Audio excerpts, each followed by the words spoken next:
Hi guys, so last week I posted a video about honor and authority and specifically touched on this idea of kind of abusive authority figures, and I said I might have to add a postscript with some afterthoughts. This is that postscript, in part thanks to more feedback from one of you. So what about abuse? Specifically, abusive authority figures. How do you handle honor towards an abuser? To answer that question, I think we need to back up one click and ask ourselves, what is abuse? Abuse is many things, and I'm not going to be able to give it a comprehensive treatment, in just a few minutes. But among the many things that abuse is manipulation. Abusers are manipulative. They have to be to get the job done, right? It's one of the telltale signs that tells you this thing is abuse. So what's wrong with manipulation? Lots of things, but again, specifically that affects your identity. So an example, say that you have a corrupt authority figure and they consistently use the guilt trip in order to get you to do what they want you to do. You know that's manipulation by default because even though we are guilty, God never uses that tool. He doesn't use guilt to motivate. He motivates via love and liberty.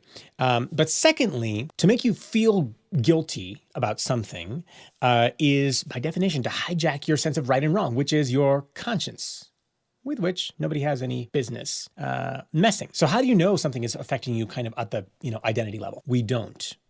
That's the problem. That's the problem with manipulation. That's often the problem with abuse. It changes you, or at least it has the capacity to change you. It messes with your identity, and oftentimes we don't know it. And the minute our identity is shaken, then our clarity about life is shaken as well. This is incidentally why many people who are legitimately being abused don't realize it, don't realize that it's having a powerful effect on them and changing them for the worse. And on the flip side, why there are a bunch of spoiled brats out there who are not undergoing legitimate abuse or any kind of abuse at all, but they've concluded that they have because that's, kind of a popular thing to conclude. So what's the solution? Honor, of course, is doing the right thing. What is the right thing before God in this context? Well, in a truly abusive situation, particularly where your identity is under attack, the honorable thing is to resist, to say no, to refuse, to fight back, to push back, and in some cases, many cases, to remove yourself from the situation. You're thinking, what? Whoa, wait.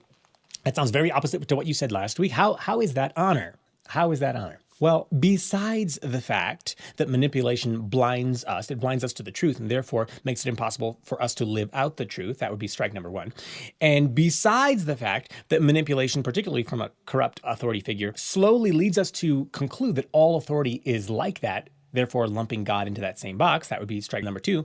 And then besides the fact that manipulation and abuse generally lead us to think less of ourselves and particularly our value to God, thereby making us more vulnerable yet to further exploitation. Besides all of those things, allowing legitimate abuse to continue is simply to be an enabler to that abuse, an enabler to that abuser. It's to give the abuser more opportunity to sin and get themselves more steeped in this pattern of corruption. And since honor includes an internal sense of ethics and integrity, those two things clash, right? So how do you know? Okay, like I said, we don't. We always need another voice. And this is the crux of the conversation here.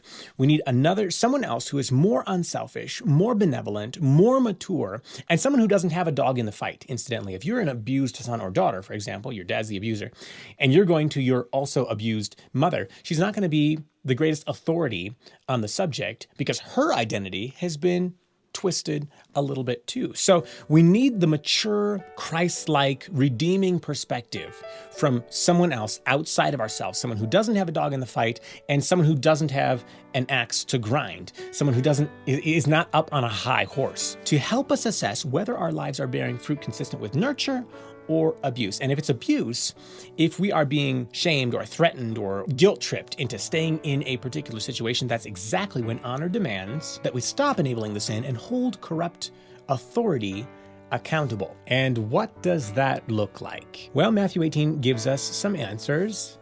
Basically, confront, take a few witnesses, and then it escalates to an appeal to the next higher authority. That's the model. Now, does it always work? No, it doesn't always work because it's a sinful world, and sometimes the next higher authority is corrupt also. But does that mean that we give up? Do we stop? No, because the honor of God is what's ultimately at stake here. Honor is a battle. Honor is a war, but for so many reasons, it is a war worth fighting. So if that's you, if that's your situation, take this not as a moment of doom and gloom. This is a moment of hope that we have a responsibility, even within this context of the chain of responsibility. We have a responsibility before God for our own souls, our own lives, and our own identities. So that's the one caveat. Let me know what you think in the comments or direct message me on Facebook or on Instagram, and we'll see you next time.